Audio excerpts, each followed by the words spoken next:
নমস্কাৰ আপোনালোক সকলোকে স্বাগতম জনাইছোঁ আৰু আৰম্ভ কৰিছোঁ আমাৰ সহযাত্ৰী অনুষ্ঠানৰ প্ৰথমটো খণ্ড।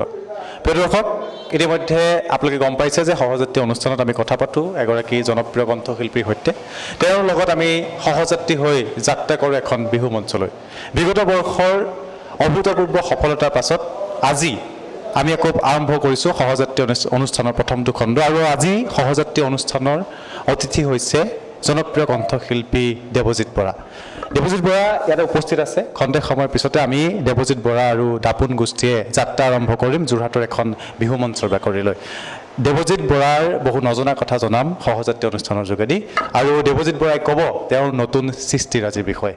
ইতিমধ্যে আপোনালোকে গম পাইছে যে আজি আমাৰ লগত আছে দেৱজিৎ বৰা। স্বাগতম জনাইছোঁ, বিহু শুভেচ্ছা জনাইছোঁ। ধন্যবাদ। মোৰ ফালৰ পৰা আপোনালোকৰ যোগেদি এই মঞ্চৰ যোগেদি মই অসম বিশেষ ৰাইজক মানে ৰঙালী বিহু শুভেচ্ছা জনাইছোঁ। ধন্যবাদ। সাংস্কৃতিক ৰাজধানী আৰু বৌদ্ধিক চিন্তা চৰ্চাৰ প্ৰাণকেন্দ্ৰ যোৰহাট বুলি কয়, যোৰহাটৰ প্ৰথমটো খোজ দিছে, কেনেকুৱা লাগি আছে? যোৰহাট ভাল। এইবছৰ মোৰ প্ৰথম বুলি নহয়, এইবছৰ প্ৰথম। এইবছৰৰ কাৰণে প্ৰথম ভালেই লাগে মোৰ যোৰহাটত। যিহেতু যোৰহাটখন কালচাৰেল ছাইডত বহুত আগবঢ়া, গতিকে যোৰহাটখন ভাল লাগে আৰু চবৰে। মই আপোনাক এটা কথা কওঁ যে মানে আমি অনুষ্ঠানটোৰ নাম দিছোঁ সহযাত্ৰী। দাপোন গোষ্ঠীয়ে বিগত বৰ্ষতো আমি সহযাত্ৰী অনুষ্ঠানটো কৰিছোঁ, যথেষ্ট দৰ্শকৰ সমাদৰ পাইছোঁ। সেইবাবে এইবাৰ আপুনি সহযাত্ৰী অনুষ্ঠানৰ প্ৰথমগৰাকী অতিথি হ'ল আপুনি। আপোনাৰ আমি সহযাত্ৰী হ'ম। আপুনি কেনেদৰে মঞ্চত উঠে সেই সকলো দৃশ্য দেখুওৱাৰ চেষ্টা কৰিম অনুষ্ঠানটোৰ যোগেদি, আৰু আপুনি সহযোগ কৰিব বুলি আশা কৰিছোঁ। নিশ্চয় সহযোগ কৰিম মই। ঠিক আছে। এইবাৰ কি কি গীত লৈ সাজু হৈছে? মই প্ৰায় নিজৰ গীতবিলাকেই গাওঁ, তথাপি জুবিন দাই এটা দুটা গাওঁ। মানে নিজৰ নতুনকৈ জনপ্ৰিয় হোৱা টুকুন্দে, যোৱা বছৰ নেচাং তোমাৰ ধুনীয়া চেহেৰা, ফেচবুক, মালিনী, কিচিম কিচিম ভাৱনা, শিৱসাগৰ জিলাখন লৈ যায়, এইবিলাক গীত। এইবাৰ আজি কোনটো গীত? যোৰহাট যিহেতু বিশেষকৈ যোৰহাট বুলি ক'লে মৰম চেনেহটো অলপ বেলেগ হয়। আপুনি বিগত বৰ্ষতো গম পাইছে যে যোৰহাটৰ মৰম চেনেহবিলাক কেনেকুৱা হয়। গতিকে আজি কোনটো গীতে অনুষ্ঠানটো আৰম্ভ কৰাৰ কথা ভাবিছে?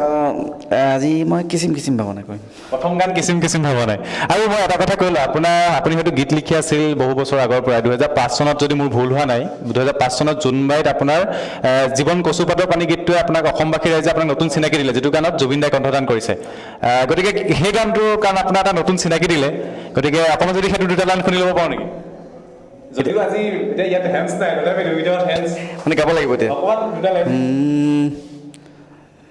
জীৱন কচুপাতৰ পানী বুলি কয়, যৌৱন জানানে কালৈ কোনৰয়, নদী সদায় সাগৰলৈহে বয়, নদী সদায় সাগৰলৈহে বয়, ময়ো কি জানি আনলে নহয়। নিশ্চয় দেৱজিৎ বৰা কেতিয়াও আনলৈ হ'ব নোৱাৰে। আৰু দেৱজিৎ বৰাৰ জীৱনত ঘটা বহুতো ঘটনাৰ বিষয়ে আজি পাতি যাম আমি সহযাত্ৰী অনুষ্ঠানৰ যোগেদি। গতিকে লৈছোঁ এটি বাণিজ্যিক বিৰতিৰ পিছতে দেৱজিৎ বৰা লাইভ আমাৰ লগত লাইভ থাকিব। কিন্তু দেৱজিৎ বৰাৰ লাইভ নামৰ এলবামটোৰ বিষয়ে সুধিব লগা আছে, ফেচবুকত DP সলাইছেনে নাই সুধিব লগা আছে। গতিকে লৈছোঁ এটি বাণিজ্যিক বিৰতিৰ পিছতে সুধিম এই সকলোখিনি।